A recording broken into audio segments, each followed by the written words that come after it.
بسم اللہ الرحمن الرحیم۔ السلام علیکم ورحمۃ اللہ وبرکاتہ۔ الحمد للہ الذی انزل علی عبده الکتاب والصلاة والسلام علی سید المرسلین محمد وآلہ وصحبہ اجمعین، اما بعد۔ حاضرین و ناظرین، یہ درس نمبر 774 ہے، 774، اور آج سورہ توبہ کی دو آیتوں کی تلاوت کی جائے گی، آیت نمبر 23 اور 24، 23 and 24۔ چلیے سب سے پہلے ہم ان دو آیتوں کی تلاوت کرتے ہیں، لفظی ترجمے اور ترجمے کے بعد تشریح کرتے ہیں۔ اعوذ باللہ من الشیطان الرجیم، بسم اللہ الرحمن الرحیم۔ یا ایہا الذین آمنوا لا تتخذوا آباءکم واخوانکم اولیاء ان استحبوا الكفر على الایمان ومن يتولهم منكم فأولئك هم الظالمون قل إن كان آباؤكم وأبناؤكم وإخوانكم وأزواجكم وعشيرتكم وأموال اقترفتموها وتجارة تخشون كسادها ومساكن ترضونها أحب إليكم من الله ورسوله وجهاد في سبيله فتربصوا حتى يأتي الله بأمره واللہ لا یہدی القوم الفاسقین۔ صدق اللہ العظیم۔ لفظی ترجمہ یوں ہے، یا ایھا الذین، اے وہ لوگوں جو آمنوا، ایمان لائے ہو، لا تتخذوا، تم مت بناؤ، آباءکم، اپنے باپوں کو، و اخوانکم، اپنے بھائیوں کو، اولیاء، دوست، ان، اگر، استحبوا، وہ پسند کریں، الکفر، کفر کو، علی الایمان، ایمان کے مقابلے میں، وَمَن يَتَوَلَّهُمْ، اور جو کوئی دوستی رکھے گا ان سے، منکم، تم میں سے، فَأُولَئِكَ هُمْ، تو یہی لوگ ہیں، الظالمون، ظالم۔ قل، پیغمبر آپ کہہ دیجئے، ان، اگر، کانا، ہیں، آباؤکم، تمہارے باپ، وابناؤکم، اور تمہارے بیٹے، واخوانکم، اور تمہارے بھائی، وازواجکم، اور تمہاری بیویاں، وعشیرتکم، اور تمہارا کنبہ، قبیلہ، واموال اقترفتموها، اور وہ مال جو تم نے کمائے، وہ تجارت، اور وہ تجارت، تخشون، کہ تم ڈرتے ہو، کسادہا، اس کے مندہ پڑ جانے پر، ومساکین، اور وہ گھر کے، ترضونا، تم انہیں پسند کرتے ہو، احبا، زیادہ محبوب ہیں، الیکم، تمہیں، من اللہ، اللہ سے، ورسولی، اور اس کے رسول سے، وہ جہاد، اور جہاد کرنے سے، فی سبیلی، اس کے راستے میں، تو فتربصوا، تو تم انتظار کرو، حتی، یہاں تک کہ یأتی اللہ، اللہ لے آئے، بامرہ، اپنا حکم، واللہ، اور اللہ، لا یہدی، ہدایت نہیں دیتا، القوم الفاسقین، ان لوگوں کو جو نافرمانی کرنے والے ہیں۔ ترجمہ یوں ہے، اے ایمان والو، اگر تمہارے ماں باپ اور بہن بھائی ایمان کے مقابل کفر کو پسند کریں تو ان سے دوستی نہ رکھو، اور جو ان سے دوستی رکھیں گے وہ ظالم ہیں۔ کہہ دو کہ اگر تمہارے باپ اور بیٹے اور بھائی اور عورتیں اور خاندان کے آدمی اور وہ مال جو تم کماتے ہو، اور وہ تجارت جس کے بند ہونے سے ڈرتے ہو، اور وہ مکانات جن کو تم پسند کرتے ہو، اللہ اور اس کے رسول سے اور اللہ کی راہ میں جہاد کرنے سے زیادہ عزیز ہو، تو ٹہرے رہو یہاں تک کہ اللہ اپنا حکم یعنی عذاب بھیجے،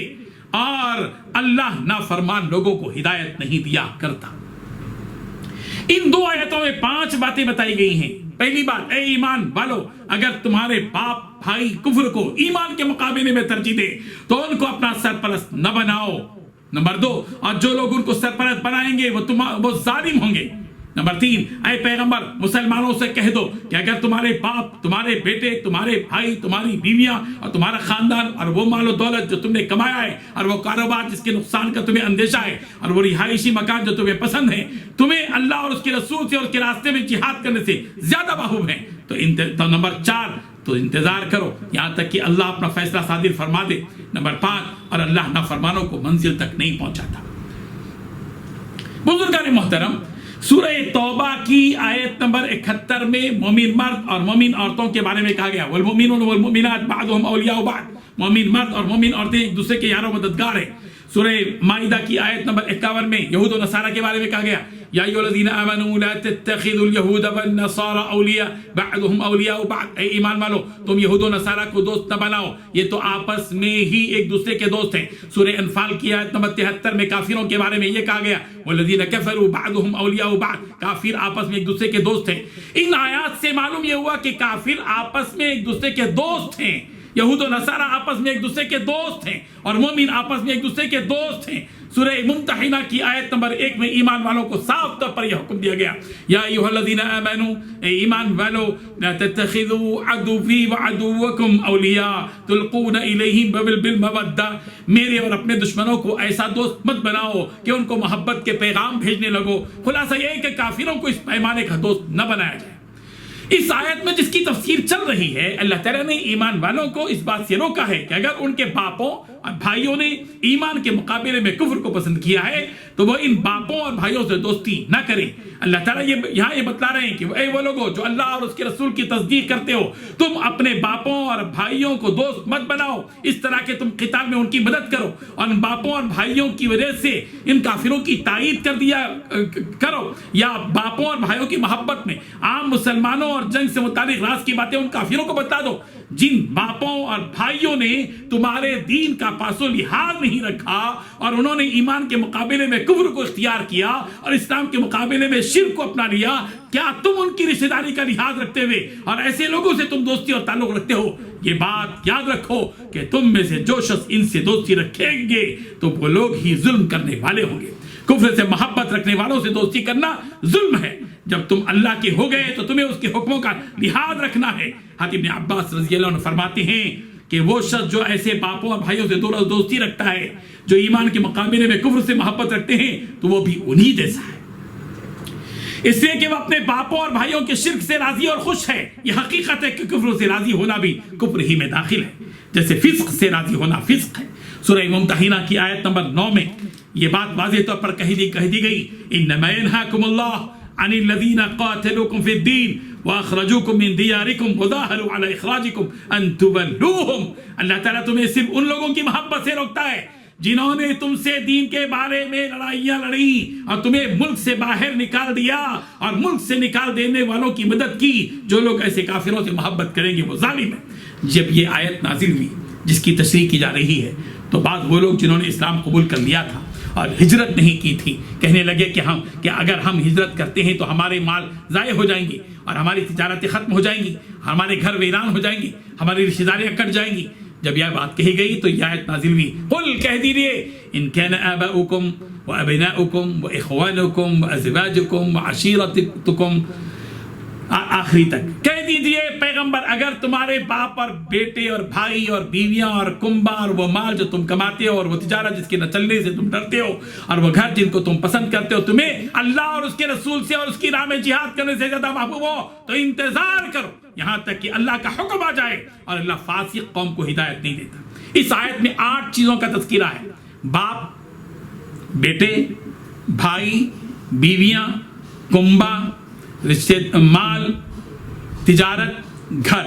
یعنی اگر تم ان 8 چیزوں کو اللہ اور اس کے رسول کے مقابلے میں زیادہ ترجیح دو گے اور اس کے راستے میں جہاد کرنے سے زیادہ اگر یہ 8 چیزیں تمہیں زیادہ محبوب ہیں تو بس انتظار کرو اس حکم کا، یعنی جلد آنے والی سزا یا دیر سے آنے والے عذاب کا۔ ان 8 چیزوں میں پہلی 5 چیزوں کا تعلق رشتہ داری سے ہے، باپ، بیٹے، بھائی، بیوی، کنبہ۔ باقی 3 چیزوں کا تعلق مال سے ہے، یعنی کمائے ہوئے مال کو جمع کر کے رکھنے کا رجحان، تجارت کے مال کو حاصل کرنے کی رغبت اور مکانات بنانے کی رغبت، طبعی طور پر آدمی کی رغبت بیوی، بچے، ماں، باپ، بھائی، بہن اور خاندان کے